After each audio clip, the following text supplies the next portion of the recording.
Hey everybody, welcome to the latest episode of All2ReelToo.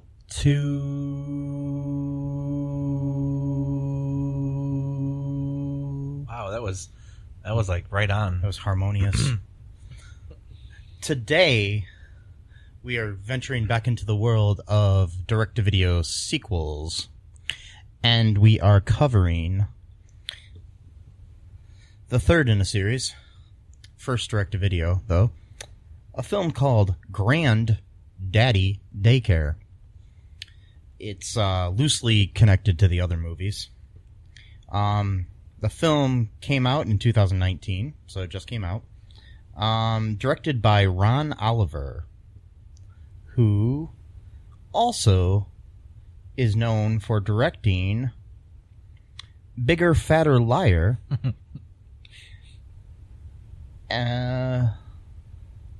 Which we've covered on this show, may or may not have aired yet, but we will be covering it if we haven't yet. Yeah, he's directed episodes of Degrassi: The Next Generation. Awesome. What else has he directed? I think he directed something else we covered too. I'm not sure though. He directed one of the Beethoven direct-to-video sequels. He directed Dennis the Menace Christmas. Oh God, which we've already covered, but we haven't aired yet. We'll be airing that in December if this comes out before then. I don't know what order we air things in. Just a little behind the scenes. We don't record in order, people. You're welcome. That's Matt's catchphrase. That's right. It is. I forgot. You're welcome, people. That's right. Forgot my own new catchphrase. But anyways, so that's who directed this. It was written by Robbie Fox and David H. Steinberg. Okay, so what's the premise of this movie, Matt? What happens? The dude who plays in Machete, I forgot his name. Danny Trejo. Yeah, his character moves in with his daughter and son-in-law. They don't really explain why, at first, and but basically just trying to make the best of it. And he's very critical of his son-in-law because he's a writer. He writes like these kind of like action. Kind of like action spy, not really spy novels, something sort of like thing. that. It looks like, I don't know, you can't really tell, but and that's his son-in-law, Frank Collins, played by Reno Wilson. Yeah. Oops. And then so he's kind of critical of him, like he makes like these comments like, "Oh, when was the last time you released a book? 10 years ago?" And he's like, "Oh no, it was 5 years ago." And he's like, "Close enough," stuff like that. And just like, he's very health conscious, like criticize, saying like, "Oh, you shouldn't eat salt. Salt, retains water and it's bad for your muscles," and all this kind of stuff. And so he hasn't really sold a book or written a book in a while, and his wife's a teacher, so they're having issues like paying the bills and stuff like that. And he gets the idea to do like this daycare thing for the elderly because his father-in-law invites some of his friends. No, sorry, he actually invites some of his father-in-law's friends over to play poker or something. And yeah, basically one of the daughters of one of the older gentlemen that came over offers to pay money to have him come over every day. So that gives him the idea to create elderly daycare. Yeah, because she gave him like $100, $50, something, I don't know, and then it was $100 for a day. Jeez. Yeah. So he's like, "Oh, I can get 15 people here every single day and charge $100, totally, illegally, like just no, no facility. It's just a house, stuff like that." And because he knew that there was like a foreclosure notice, but he didn't tell his wife. Yeah, is what it was. Is that what happened? Yeah, basically he had to pay on their mortgage or something, and I guess the house was going to be foreclosed on. So, yeah, basically that. So high stakes. High stakes. Not just a poker game that they were playing. High stakes aren't like steaks flavored with marijuana, are they? No. Oh, okay. I don't think so. That would be kind of weird. Somebody should do that. High stakes. God. Don't give Trump another business idea. He'll want to get into the legal marijuana business, high stakes in Colorado. Yeah, his steak business did so well. Yeah, well. Yep. So he starts raking in the dough, and hilarity ensues because he doesn't really know how to do any of this daycare stuff, and he's just kind of just winging it. And there's this kind of funny scene because one of the people there, she's like, "Oh, I've got these things that my son gave me for pain, and it's like these like gummy candies or whatever." Yeah, they're obviously edibles. Yeah, because like it's just like in a Ziploc bag, and it's like okay, and then like so she gives one to everyone, and then of course they go into this whole montage of like really stereotypical like being high conversation, like what if we're just molecules, man, or whatever type of thing. Like the stereotypical we're high, and this is a like college student film. High movie sort of thing. Yeah, and that lady was played by very hilariously actually by Margaret Avery. She was pretty good in it, I thought. Oh yeah, definitely. Yeah.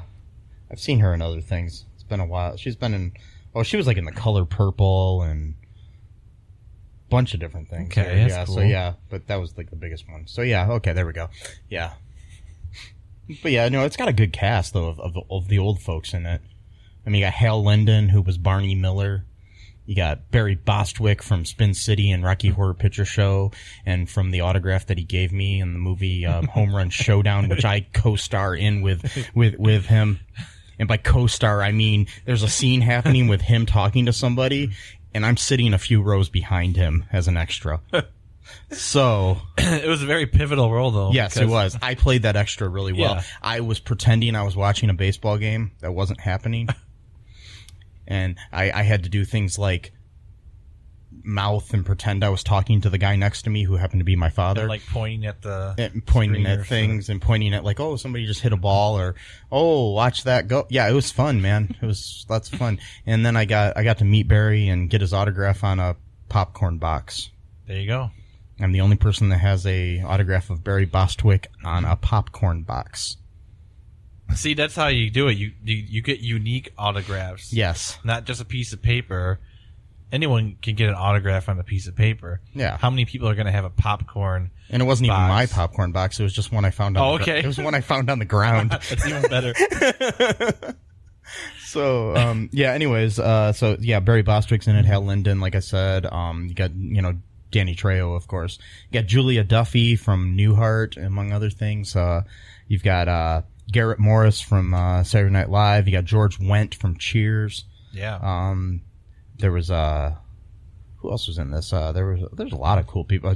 James Hong from like Everything. Yeah. Yeah. He's like the older Asian dude in like every movie you've ever seen. Yeah, it's a pretty like yeah. Like they kind of went all out here, I think, with this movie. Linda Gray from Dallas, among other things, who's still looking pretty hot, and she's like in her late 70s, early 80s or something. Well, 79 probably. Yeah, 78 like, or 79. Yeah, and she's still looking pretty beautiful. Like I was saying, I thought she might be in her mid 60s. Yeah, no, she does not look her age.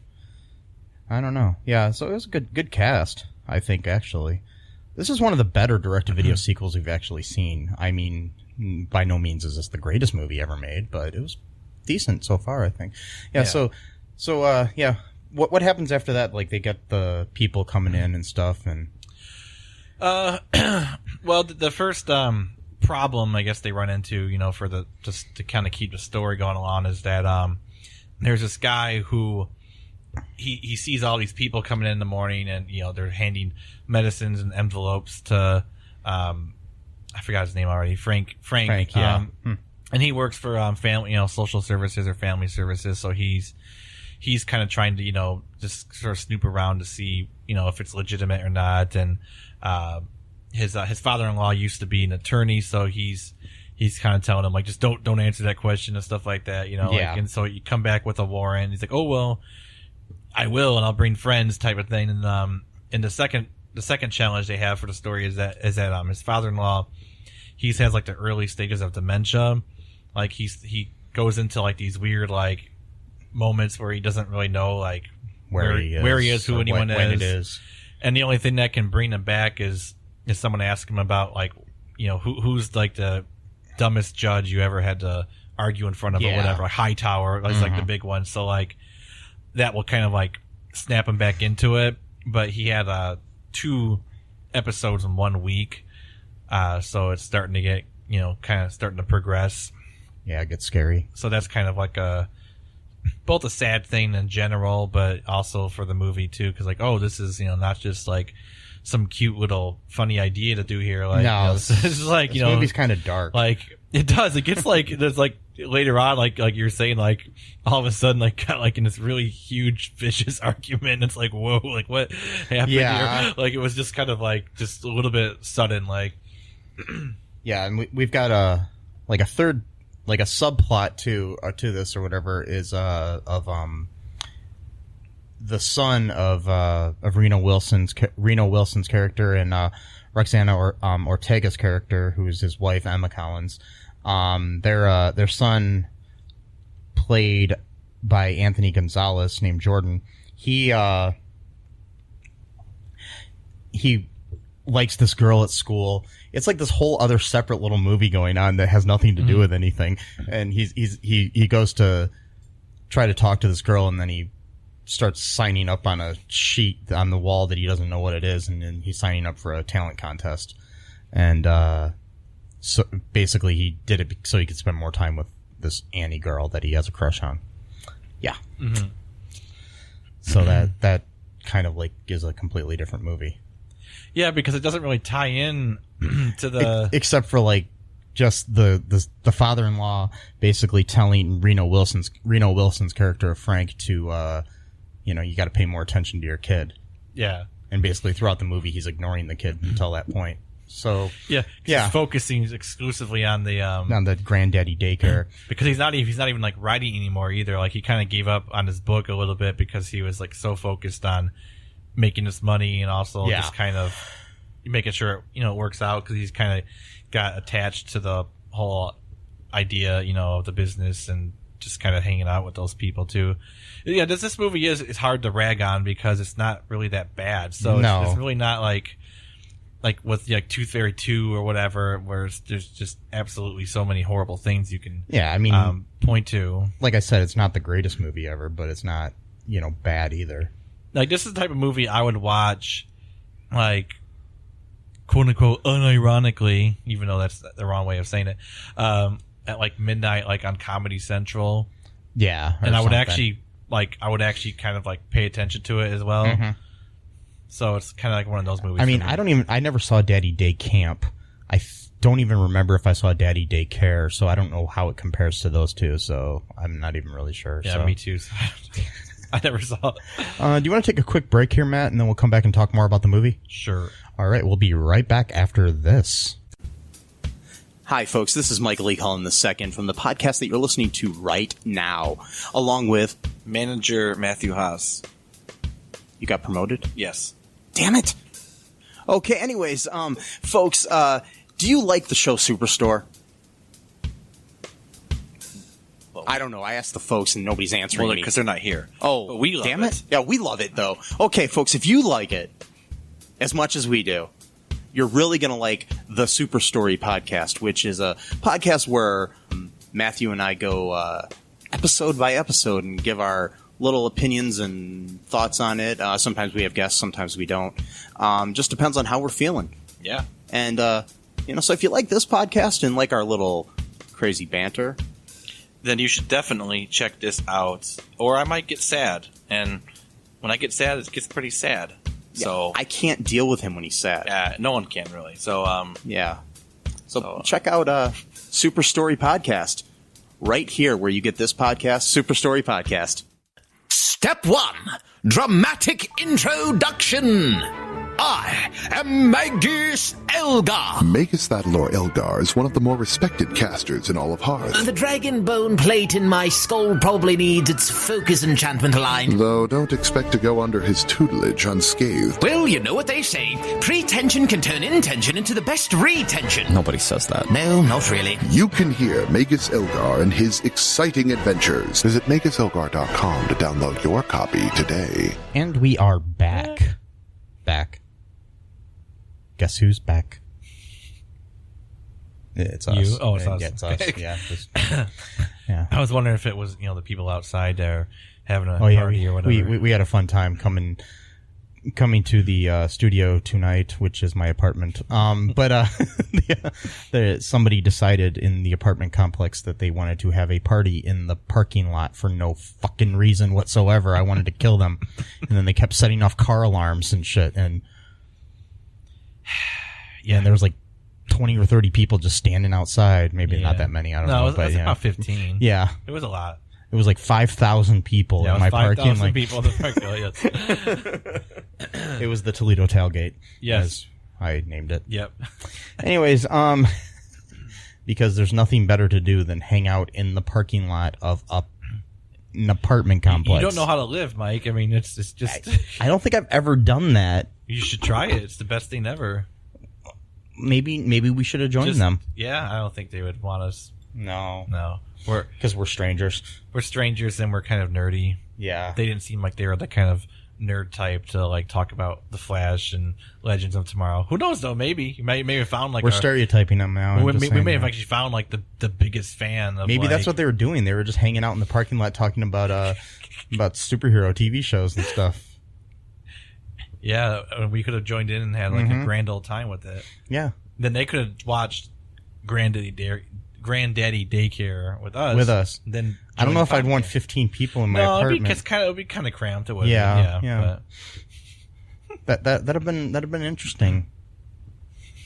Very interesting. Or we could have just let the door open and people could kind of just walk in and out, and then like also like people can leave like plates of food right outside the door if they wanted to without any kind of covering, like which happens in my apartment complex too. This is a fun place, Matt. I was actually tempted to like steal that food. If he didn't come back to get it. I mean, it looked pretty good to me. It looked like it was like some kind of Mediterranean meal.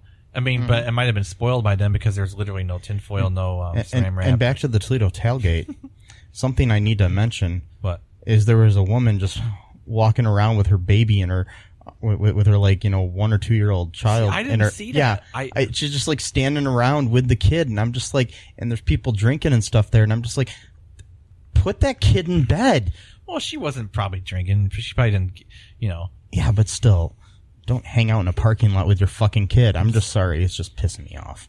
I'm just saying you don't know. You're putting the kid in danger. That's all I care about. In the parking lot, I'm not sure, but get a bunch of people getting together. Somebody's bound to fight or something, and I'm just saying that. And alcohol is involved, and I'm just saying. And plus, it was after like 10 or something, and they're out there hanging out, and it's just, I'm just saying. Just saying, you have to learn to let loose, Just join the party, I don't know. I don't know if I can hang loose, Matt. I don't think I can. What happened to your voice? What happened? I don't know. Uh-oh. I got up in this register and I can't get back down. That's scary. Uh-oh. Hello. We have a problem now. Hi. Okay. Now I'm in this voice. Whoa. He can't find a middle ground. It's like... So, what has happened in the film, Matthew? Let's see. The dude from Social Services comes... that's a lot of S's right there. Social Services. Can you hear those S's? Social Services. Oh my God. Freaking lisp here. Anyway, so he comes there with his warrant, I think, and he says, you have to comply with this to get a license in so many days. I don't know. And they try to go get a license, and this was kind of fun because the father-in-law was like, well, what are you going to do with all these people just hanging out in your backyard? So he's like, so he drives all of them in his minivan or whatever. And like, of course, there's the whole joke. So like, can you pull over and stop to go to the bathroom? And he's like, I told you to go to the bathroom before he left. He's like, I did, but I have to go again. And so they go to the place to get a license. And then the woman who works there says, it'll be about 12 to 18 months before it'll get you'll be able to get certified or whatever. So, and they kind of go back and forth a little bit. Like Frank's like says, well, we need a license today. And she's like, oh, well, you should have applied 18 or 12 months ago. Then the one dude, he comes back. He's like, hey, where's your bathroom? And she's like, down the hall, whatever. So then they go to, like a diner or whatever type of place. And they're just kind of, no, it's funny because they're all like ordering like these really weird things. Like, I'll have the special, but they're like making, like they're requesting like special orders. Like, I don't want the rice stuff. I think he meant hash browns. I'm thinking, I don't know, because he said fries instead of the rice stuff. So I'm thinking, I don't know. It's my favorite one was Barry Bostwick's character who said, can I substitute the steak for chicken because I'm lactose intolerant? Yeah, that's right. And then the waitress is like, okay. And then, I forgot her name, but she was married to the dude who played Norm from Cheers. Julia Duffy's character. She's like, I'll have a Rob Roy, and then like the waitress is like, do you want that with cheese? And then she's like, never mind. Something like that. It was funny. Because apparently Rob Roy is a drink. I didn't know this. What is it exactly? What's in it? Do you know? I don't drink, so I don't know. I just know. Well, you knew it was a drink. I've heard of it being a drink. That's all I know. I don't know beyond that. Okay. And I know Rob Roy was like wasn't he like an Irish or Scottish legend or something, or I don't know. I didn't know, but that would be like really stereotypical if they named a drink after like an Irish. Oh, they probably did. Well, I didn't realize this though until recently, that there's a phrase called Irish twins. Oh yeah, it's where you're born less than a year apart. It's basically like a really racist. Because it's basically saying like, oh, those Irish, they procreate like crazy, type of thing. Like those Irish Catholics. Yeah. Oh, Robert Roy McGregor was a Scottish outlaw who later became a folk hero. Okay. Yeah, because there was a movie with Liam Neeson that played him. Rob Roy. Yeah, that's what I was thinking of. Well, that's cool. Yeah. And the cocktail, Rob Roy is a cocktail consisting primarily of whiskey and vermouth, created in 1894 by a bartender at the Waldorf Astoria.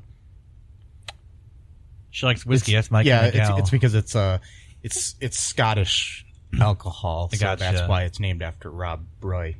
Yeah, that's my kind of gal. I like whiskey. I don't like Scotch though, so it probably has Scotch. I don't like that, but isn't Scotch and whiskey related or something? Well, I think Scotch is whiskey. Yeah, it's called. I think it says Scotch whiskey. It's like I think it just depends on how. I don't really know what makes the difference. If it's brewed like in a different type of barrel or something, I don't really know. But I just know that I've had it once. It's brewed in a barrel that's held together by Scotch tape. Yes, that's what. Because they have Scotch tape back like in the 1700s or whatever. They trademarked the name and everything. God, can you imagine how that would taste though? Gross. You ever smell Scotch tape? It's got this really weird. That's what I had for dinner last night. You just had Scotch tape for dinner. What? Just microwaved it? Oh, gross. Yeah, it all melted into a plastic ball. Put it into some macaroni and cheese. Just disgusting. I didn't have any noodles, so I thought, hey, the Scotch tape will work. I rolled it into noodle forms and put cheese over it. Yes. God. Oh boy, that was good. Yeah. I can't poop now, but I don't know. Yeah, I think you're gonna have some problems for a while. So, the movie. Oh yeah, the movie. That's right. I forgot we were talking about a movie. Oh yeah. Yeah, they're at that diner or whatever, and then at one point, Hal Linden's character, who is stuck on the toilet, he can't stand up, so Reno Wilson has to go in there and he has to help him. So. Yeah, I love that scene because he's like, are you finished? And he's like, yes. And to answer your next question, yes, I wiped. and also too, that's right. His father-in-law had another episode at the diner. They were just kind of talking, and all of a sudden he just like went into like a trance and was like, who are you? And he got him to talk about Judge Hightower again or some other judge to kind of snap him out of it. Yeah, which is kind of cool because that probably means it's like the very, very early stage of dementia where they could probably actually work on it a little bit, where you can just snap someone out of it by kind of triggering like another memory from the past to kind of, focus on that type of thing. Because like, like with my aunt and stuff like that, I was, pretty much far along to the point of like there was no... I remember my grandma when I was a kid before she passed away, where she would think that different people in the family were different people and stuff. It was kind of... It was sad, yeah. Didn't know who I was for a little bit there. It was scary. Yeah. Anyways, but the motorcycle. There's a motorcycle going by, folks. It's not the party. Maybe he's showing up to the party. There's a party over here. There's a party over there. There's a party everywhere. Yeah. I don't know what that was. I just made that up. I don't know. That's my party song. I pretend that, all parties, that's the type of music they play. What? There's a party over here. There's a party over here. There's a party over there. There's a party everywhere. That's how parties are, right? And kind of. And there's clowns, like in the movie. That's right. There's clowns in this movie too. Yeah. All parties have clowns. Well, some form. Some form. Wow. Yeah. So in this movie, they end up having to go to court, and conveniently, the father-in-law's a lawyer. So, but same thing as the court day. They have to try to get one of the characters, the Linda Gray's character, has been put into a nursing home, and they want to like break her out, Escape from Alcatraz style or something. Yeah. Blanche. Yeah. Her stepdaughter is like vicious and just wants to get rid of her so that she can get a bunch of inheritance money from her dad, I guess. Yeah, her from the biological father or something. Yeah, from the widow, the dead husband of. What was that, Matt? What was that? That was kind of cool. I like that. Pretty good. Pretty good. Anyways, What? So yeah, but they have to they basically do this whole like plan, and they all go dressed as clowns to the nursing home to break her out the same day as the court date. So they have to try to get done with that, and then get Danny Trejo's character back to the courtroom so he can argue the case. Mm-hmm. So hilarity ensues there. Was it hilarity? It was all right. It wasn't that funny. It was okay. Yeah. It was like, just a cool heist. Mm-hmm. Get her out of there, because it was like apparently like supposed to be one of the worst nursing homes like there is. Like it's just bad. Like there's really nothing to do and stuff like that. And they break her out, right? Yeah. And then what happens? Do they go to the court date? Yes, hearing or whatever? They go to the court hearing. By the way, this courthouse does not even look like a courthouse at all. It looked like they just set up in the like lobby of a like building or something, and then just said, "Hey, let's put a judge's, thing up there and thing with a judge's judge's thing, one of those things." What's wrong with me, Nothing. Matt? A judge's thing, like they had a brick wall in the background. A judge's bench. A bench. That's what I was going for. They had a brick wall in the back, and then there's stairs. Like I'm like, okay, is this like a gymnasium that they just set up? It looks like it. And by the way, like you were saying, the guy who played the judge was Clint Howard. Yeah, who everybody knows. And who is he? Who is he relation to? He is Ron Howard's brother. Yeah. Anyways, earlier on in the movie too, though, the way that they were able to keep the place open for a little bit was because they were able to get a unused license from the daddy daycare from the other movies, with a third guy now playing the Charlie Hinton character that that Eddie Murphy played in the first movie, and now it's He looks nothing like him. He's an African American gentleman. That's it. That's the only with facial hair, and that's about the only things they have in common. He probably weighs about 100 pounds more than Eddie Murphy. But he does look like maybe Eddie Murphy just gained some weight. Maybe that's true. And I think he looks more like Eddie Murphy than Cuba Gooding Jr. did. Yeah, that's true. So yeah, that's true. I don't know. Yeah, the guy who played him, by the way, he was I don't know him from much, but he played the bartender in Forgetting Sarah Marshall. If you remember that movie.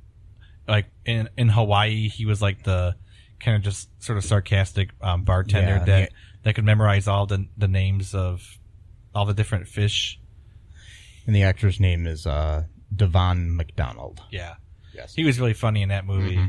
In this movie, he was kind of funny too. He only had one scene, but it was still pretty funny because he basically he started off with $100,000.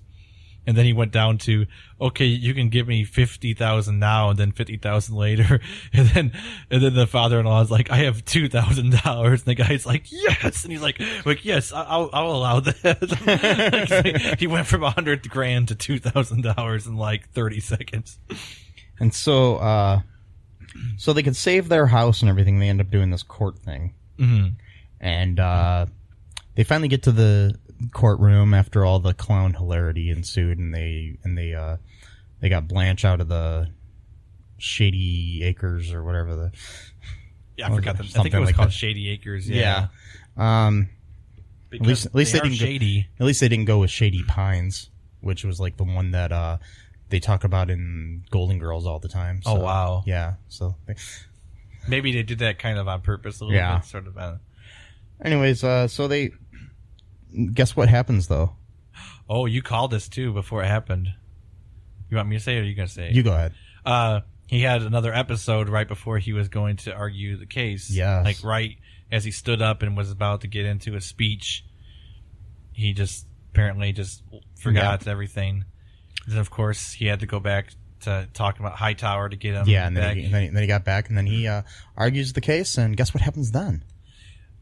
Then the judge approves and gives them 90 days to get their stuff in order. Get their shit in order and, up to code. And then it's revealed that the judge knows him because he says, it's good to see you on this side of the court. Of the bench. Whatever. Yeah. So, that was, then they end up having a little party. Mm-hmm. And, the little girl Annie comes to the party, too, and she basically tells the kid that she wanted to hang out with him anyways, even if he sucked. Oh yeah, he had auditioned for the thing earlier. I forgot to mention that, and he sucked. At one point, he was singing "Don't You Forget About Me," and he was actually doing a decent job up until the point where his voice cracked. So when he was trying to go for like a falsetto high note, and then he kind of lost it after that. But he was actually doing all right. Yeah, so I don't know. But anyway, she says, "Oh, I would have hung out with you anyways," and and then they share a chip. That's right, nice little chip. Yes, looks like a barbecue one, I think. Might have been a Lay's. I don't know. Yeah. Anyways, it wasn't a Pringle. No. Anyways, analyzing the chips. Yes. It's one of the more finer points of the film. You gotta. No, that's the next podcast we have. It's called All2 Analyzing the Chips. It's kind of a long name. All2 Analyzing the Chips. We just analyze potato chips in movies. Sometimes we do tortilla chips. Yeah. In very special episodes. Around Cinco de Mayo or something. Anyways, Wow, that was racist. Anyways, Wow. So, and once in a while, we'll get into like chocolate chips. Yeah. For our dessert episodes. Yes. All2 desserts. And then sometimes we talk about like microchips. Microchips. Those are our small episodes. Yes. Literally. Wow. So, anyways, the Reno Wilson's character decides that he wants to get back to writing, and he's decided that he's done writing about his character named Jack Quartermain. Probably like a play on Alan Quartermain, which is the Lost City of Gold and all that. Right. Yeah. And either that or he's a big fan of General Hospital, and there's an Alan Quartermain on there too, but it's spelled differently. And one's like EN and one's AN on the Alan. So but anywho, he ends up writing a book called The Shady Acres. What was it? The Shady Acres something. Oh, shoot, the Shady Acres. Escape? I don't remember now. No, it began with an S. It was like the Shady Acres Shakedown or something. Yeah, I think it was called the Shakedown. Yeah, and it was about the time that they got Blanche out of the Shady Acres. Yeah. And it's fictional. And by the way, the guy has a machete. At the end, Danny Trejo has a machete. Yeah, because I think he tries to bring a machete in almost everything he's in. It's like I'm pretty sure it's in his contract. Is it? No, I'm joking. No, well, I've seen like a bunch of stuff where he at some point he's got. I like him on. He's been on Brooklyn Nine-Nine a few times. Yeah. He plays Rosa Diaz's dad on there. Oh, that's right. Yeah, and he I don't think he's had a machete on there yet, but he's pretty cool on there. He was a good casting as her dad because of the whole stoic attitude of Rosa on there. Mm-hmm. Anyways, do you want to take another break here, Matt, and then we can read some reviews of the movie after that? Sure. Okay, we'll be right back, folks. Was A Quiet Place inspired by Signs It Comes at Night and War for the Planet of the Apes? Was Ready Player One influenced by Avatar, Wreck-It Ralph, and The Last Starfighter? Is The Hurricane Heist more influenced by Sharknado or Geostorm? These are the kinds of questions my guest co-hosts and I discuss on my podcast, Piecing It Together. Every week we look at a new movie and try to figure out what other movies inspired it. Whether it's the story, the character development, tone, or even use of music. Every movie was influenced by something that came before it, and we want to figure out what. Check out Piecing It Together on your favorite podcast app or check us out on piecingpod.com. You can also follow us on social media at piecingpod. Piecing It Together is a part of the All Points West podcast network.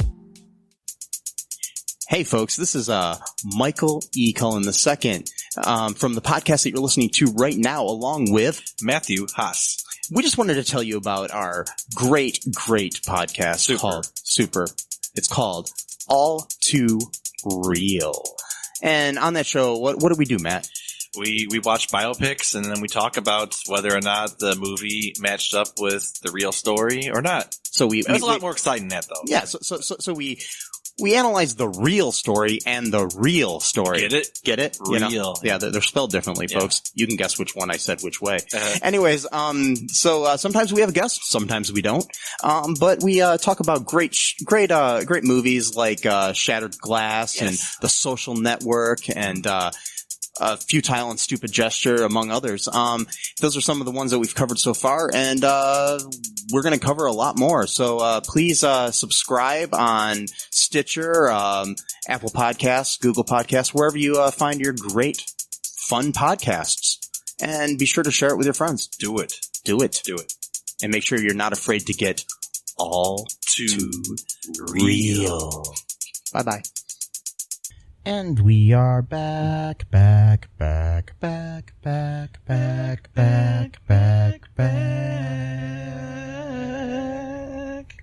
Okay, anyways, so review time, people. These are some reviews that I've culled from the annals of the Internet Movie Database.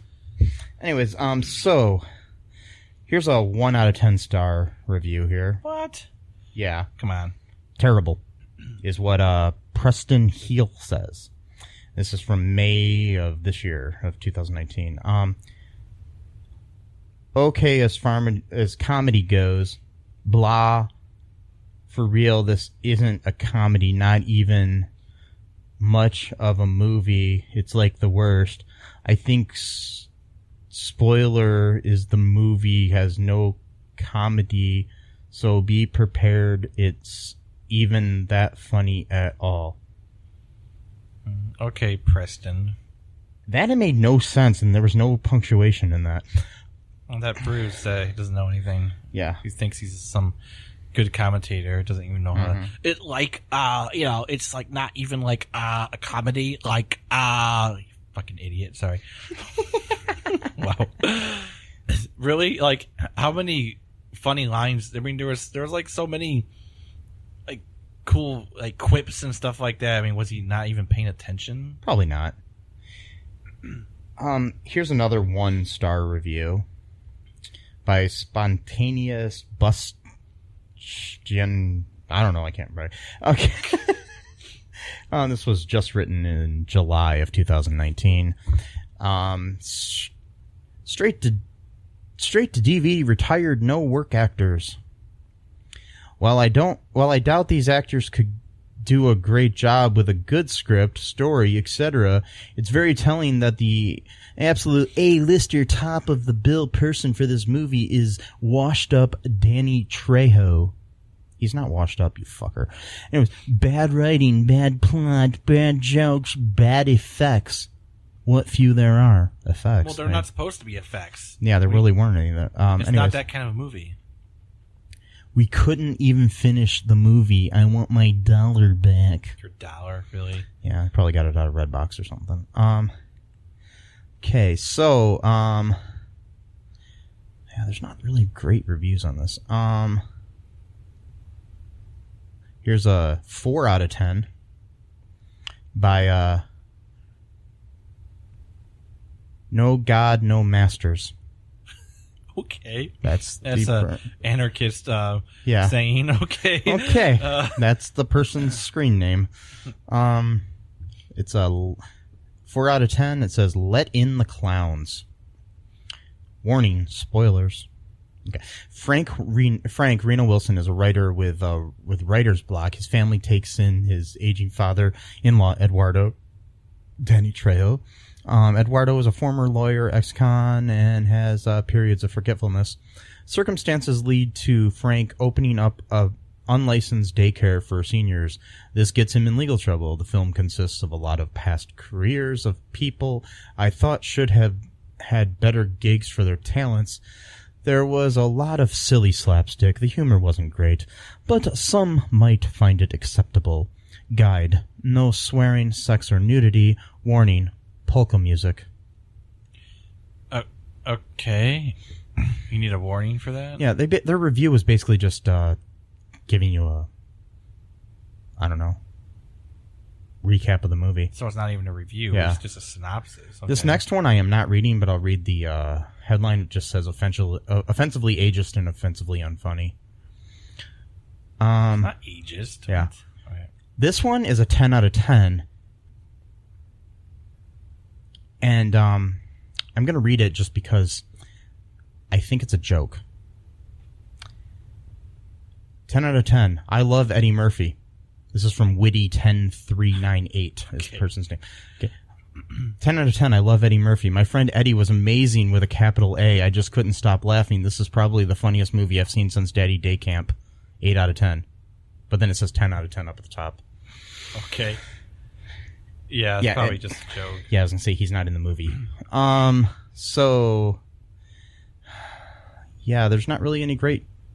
here's a 7 out of 10. This is the best review we got here. This is from Chev's Rule A. Chev's _... Get it? Chev's Rule A. Get it? Oh, so they like Chevys? I guess so. I don't know. Maybe they're a big fan of Chevy Chase. Yeah, maybe. Maybe it's Chev's Rule A. It's a Canadian fan of Chevy Chase. Yeah. That's what I'm going with. Okay, anyways.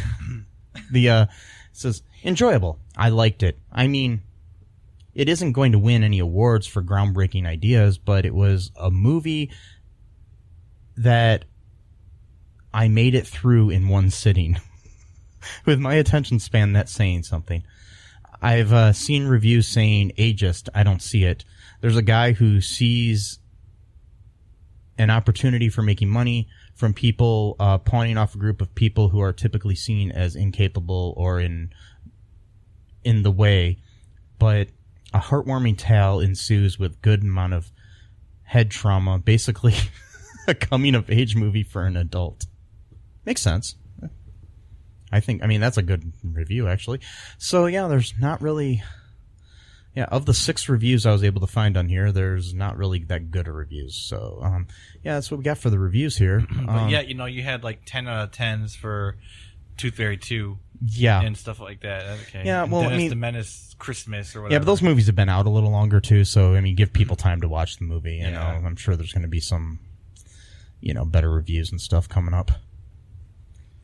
Like the one I'm going to write right after this. Yeah, man. No, I'm not. I don't really feel like doing that. Yeah. I got better things to do with my time. Yeah, exactly.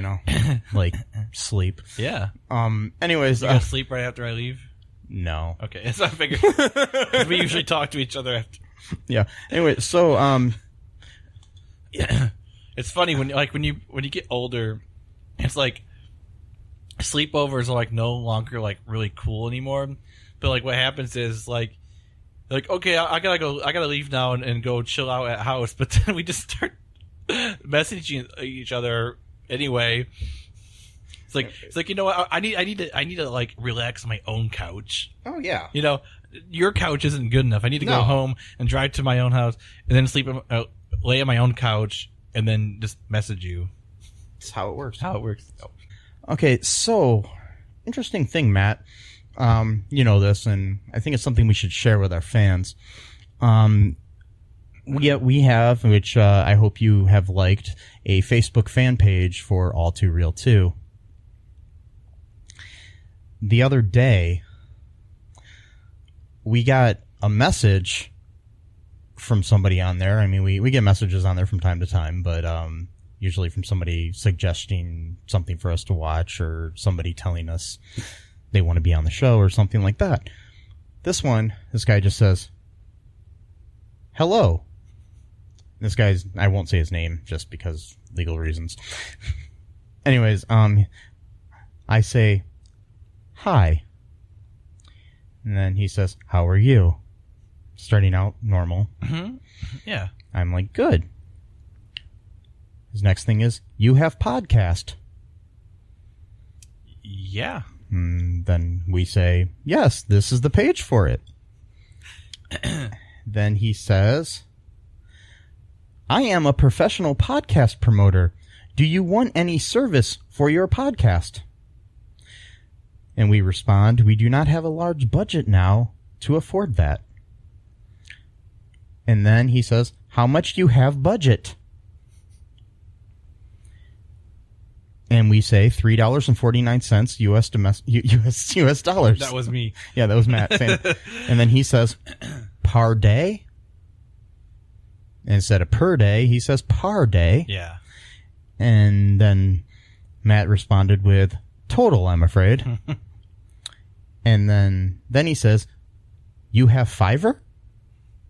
Which is a website where you can hire people to do tasks and stuff. And we respond with, no, why? We do have a Fiverr, but that's neither here nor there. Anyway, at least I do. Anyways, and then he says, if you work with me, I will give you money, subscribe, reviews, rating, download, and top rank on iTunes store. We said, how? And he says, I will share your podcast on social media. You will get many listener. You can give me per month $200. And I just want to mention something here when the social media thing comes up. I checked out this guy's page at that point. He had 126 friends. I have more friends than that. Yeah. I have 144, and that's kind of low for Facebook or whatever, you know. And I'm not bragging or anything, but I have 3,500 friends. Right. I could get more people to listen to my podcast just by emailing like a quarter of them. Right. And secondly, I already mentioned we only have total $3.49. Yes. Not a month. No. Total. And he's like, could you give us $200 a month? Okay, so that's over $2,000 a year.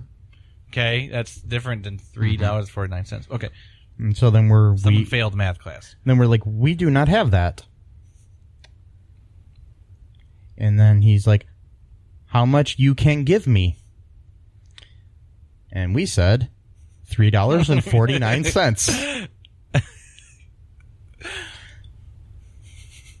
USD.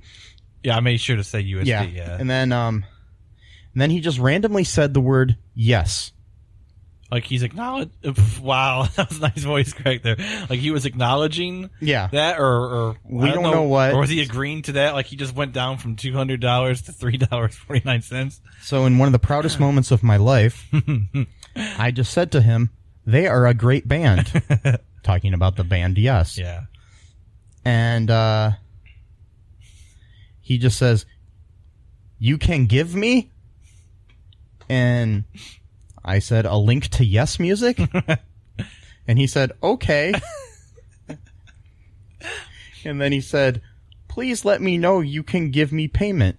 And then I shared with him the music video for Owner of a Lonely Heart by Yes. Which is the proudest moment of my whole life. Yeah. Yes. Anything I've ever done, movies I've accomplished, That's charity I've done, good things I've done for people. That all eclipses all yes, that stuff. Yeah. Just this. And then he said, after I sent him that, "If you want, I will promote your YouTube channel," and I posted. Don't know what that meant. And I was like, "We don't have a YouTube channel to share." I mean, Cullen Park does have a YouTube channel, but he didn't need to know that, and that wasn't where that video came from. And then he's like, "You can give me payment?" And I was like, "For?" ? He's like, "I will promote your podcast." And I was like, "How exactly?" He just went back to... He says, "What do you want? Any services do you want?" And then I said, "To know how you would promote us. Also, do you have any customer testimonials?" And he said, "Sure, I have testimonial. If you check my Fiverr account, you can see that. I will promote your podcast by iTunes, subscribe, review, rating, download." I was like, "Do you have a resume?" And he shares 2 random pictures of what looks like the front page of some podcast app with like their top 10 podcasts or something. So he's saying that he like launched those podcasts. And that's what I took from it. A guy, man, he's got 126 friends. Maybe he just lays low, maybe we screwed up here, Uh-huh. And then he says, and I said to him, I said, "Do you work with these podcasts?" And he says, "Yes. Oh, okay. If you want, I will give you same service." And I said, the first one I saw on there was a financial podcast hosted by Susie Orman, who is like, an internationally known financial expert. Yeah. Who has like a show on cable and stuff. I doubt she needs his help. Yeah, that's what I'm going with. Yeah. Anyways, and I said, "So if we contacted Susie Orman, she would know who you are then?" ? And then he's ignoring my question. Of course. And he says, "If you want, I sent you my Bayer, Bayer. I don't know if he's talking about like Bear aspirin or something or what. I don't know. Facebook account." And I'm like, "Okay." Maybe it means buyer? Yeah, probably. That's probably what he meant. And he sent me some random guy's Facebook account who happened to, I looked at the guy's account, happened to supposedly, he does have a podcast and everything, and he supposedly went to a couple of high schools in the Toledo area. I'm not going to mention the guy's name or anything like that out of fear of litigation. So, just letting you know that if that's it. Okay. Anyways, so I just said to him, "Bayer?" with a question mark. You should have had like a picture of like Bear aspirin. I thought about it, but I didn't get it in time before he started answering. And then he says, "Please contact him and asked about me. I did work with him last month. There have music podcast." And then he mentions the guy's name and says, "Is my clients."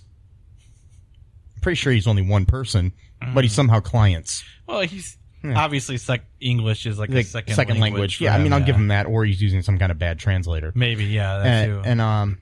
And I said, what about all the people in the pics you shared above? The pics of the that's what I said to him of those that podcast thing with Susie Orman and all that stuff. Yeah. Anyways, so he said, just I tell you only about that guy that you just mentioned. He said he is my clients. And so the dude from Toledo is his client. Yeah. I'm not gonna say his name either. No. But. And then I said, but you said you worked with the podcasts in the photos you sent. And then he says, yes. And then he says, just I sent you sample about my work. You should have sent another song from Yes. And then I said, then I should be able to contact those people and they will know you, correct?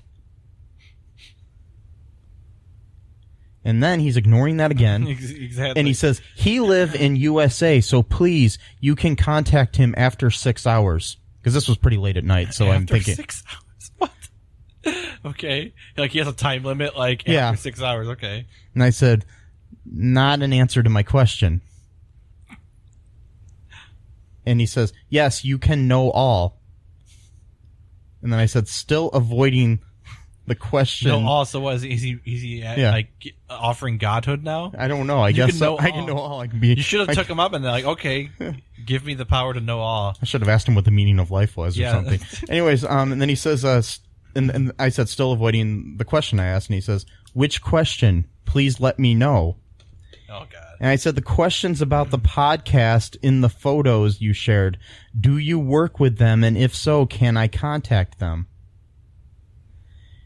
Then he shares with me some random photo from the Apple Podcast app where it shows that guy that he was talking about his podcast and that it has a 5-star rating. Okay. But it only had like 43 ratings, which were probably all fake anyways. Yeah. So that's how he probably gets the 5-star ratings. So all he does, basically what he does, okay, I know what happened. So yeah.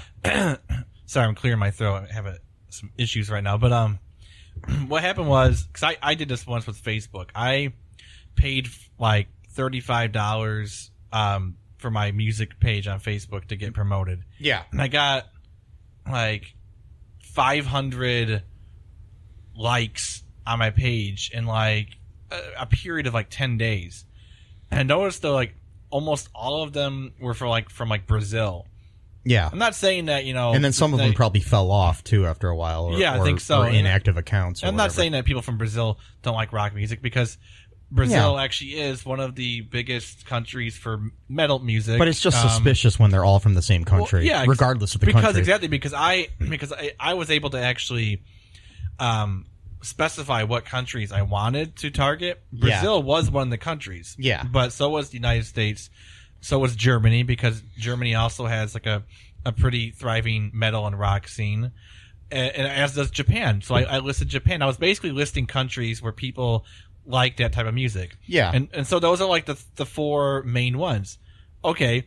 But like 95% all came from Brazil. I got like one dude from Germany, no one from Japan, like 2 people from the United States, but everyone else came from Brazil. And I did some research digging around, and it turns out Brazil is one of, and not just Brazil, but Latin America in general, is one of the biggest areas where they have, quote, like farms, which are basically just fake profiles that people create to then promote. That's what like a lot of Fiverr is too. I mean, I've come across that. And then anyways, we sent that picture, and he said, this podcast is this client podcast. You can contact him. So I said, so you have only one client. Why did you share the other photos? And that's when he said, please stop massaging me. Not messaging him. No, actually, it was please stop massage me. Yeah, it's even better. I like it like that. Yeah, please stop massage me. Not massaging, but massage We're me. going to make that into a t-shirt. Yeah, so please stop massage me is going to be a t-shirt that we will release sometime soon. We're working on the Mateo Kills the Crow. Yeah, we're still working on that one. I'm trying to figure out the photos for that. Right. That's for our other podcast. So but, we got some really cool some t-shirts here for you guys. And then I was like, okay, no problem. Pretty sure you're a scammer. And then I said, I never massaged you, by the way. I messaged you. And then his account disappeared. Yeah. I had reported it to Facebook as well, so I think that's why it disappeared. So, he must have been doing that to a lot of people, though. Yeah. For one report, he must have been I know. getting a lot of... Yeah, because Facebook sucks at their right. thing anyway. So, yeah. And I did try to report the other profile of the guy that supposedly lives in Toledo because he's somehow working with him. But Facebook says that it doesn't violate any of their standards. So... Oh, so the dude from Toledo, he's not just like some dude, like He might. He could be a legit person, but my thing is he told me to message him. I never did. Right. I'm just afraid if I message him, then. But I probably should have messaged him and warned him about this guy. But I don't know. No, your first suspicion was probably correct. He's probably working with him. Another profile of him. I listened to his podcast. Oh, and yeah? It didn't have that great a production quality, but it wasn't bad. But he was supposedly a sound engineer, and yet it didn't have that great a sound. So I was kind of confused by that. Maybe he just didn't have good equipment or something. Yeah, I don't know what it was. But anyways, so that's our little story, folks. Look out for Please Stop Massage Me t-shirts coming soon to our TeePublic store. And remember, anything you buy there helps support this show and all of our other shows. Yeah. And any future projects we decide to create for the podcast network or our films, which we are hoping to have some good ones coming up very soon. We're bringing on some producers and stuff for that. And if you are interested, also check out our Patreon because we might have some cool deals on there coming up soon. And we would love to work with you on podcasts or movies, and you can help support us and, get your name in the credits or something, or, whatever that. We'll thank you on the show, and, we'll do backflips. I can't do a backflip. Neither can I, but we'll do them. Well, I'll probably land on my back and hurt it real bad. See, we're willing to hurt our backs for you folks. Yeah. I couldn't even do a backflip on a trampoline. I could do a front flip, but the back flip, I had like this psychological thing. I just couldn't force myself to do it. So I mean, I jumped off the roof of a garage onto a mattress once and almost broke my neck. Oh, wow. So I really don't like jumping, period. Yeah. Yeah. Why did you do that?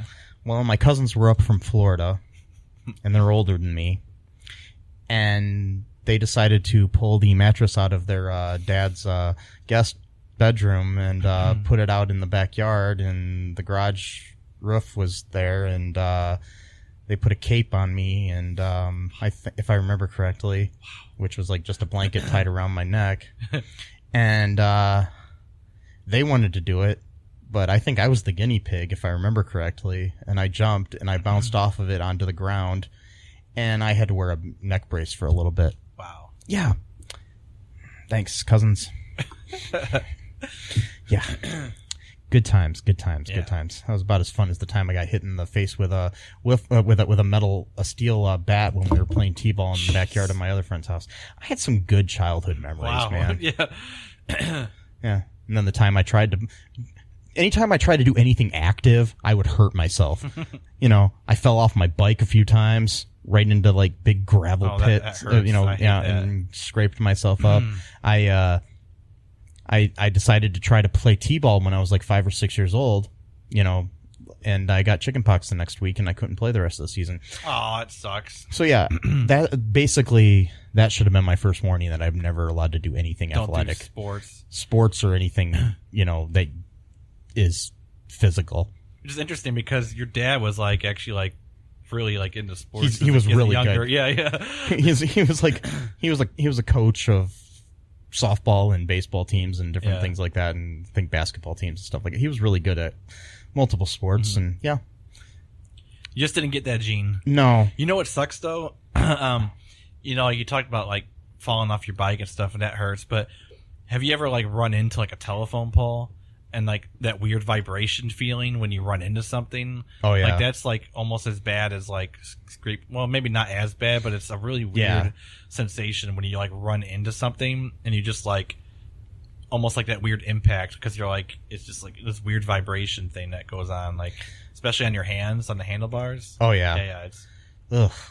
sucks. I think the worst thing I ever had happen was actually when I was in college and I was working at a video store, and I was taking a bus there, and I was hanging out on the college campus, and I had to go catch the bus. And the transportation center was on the other side of a railroad track.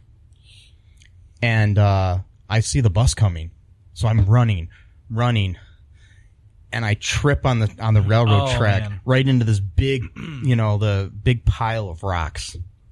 Scrape up both of my arms because I tried to brace myself. And so I get over there, and the bus is sitting there, and I'm like, oh, okay. And it's not my bus. I thought my bus was running early, but it was actually the bus that comes before my bus. So it's all for nothing. Yeah. And so then I go into the restroom of the transportation center, and I'm wiping off my arms that are bleeding all over the place. And then I'm wrapping them up in paper towels, and the bus gets there, and I get on the bus looking like I just, died. And then, then I get to work, and luckily we had a first aid kit, and I wrapped up my arms, and that was fun. So, yeah, that's why I don't run. I mean, I'm supposed to run in this movie that I'm acting in soon, and for a scene, I may have to ask for my pay to be doubled. Just for that scene. Just to run, yeah. Yeah. I'm doing the movie for free, by the way. But anyways, so... Paid double, okay. Yeah. I'm just joking. It's kind of like when your dad said, like, tell him I'm going to give Matt double what I gave him for Christmas last year. Yeah. And I was like, wait a minute, he didn't give me anything last year. So anyways, we're getting over an hour here, so we should probably cut it now. So just to let you know, you can continue to message me, people. But please stop massage me. Yeah. Please stop massage me. That is all. Bye-bye. Thanks for listening to All2ReelToo Podcast, a Cullen Park production. Produced and edited by Michael E. Cullen II. Music by Matthew Hawes. Subscribe and share the show. Visit us at cullenpark.com.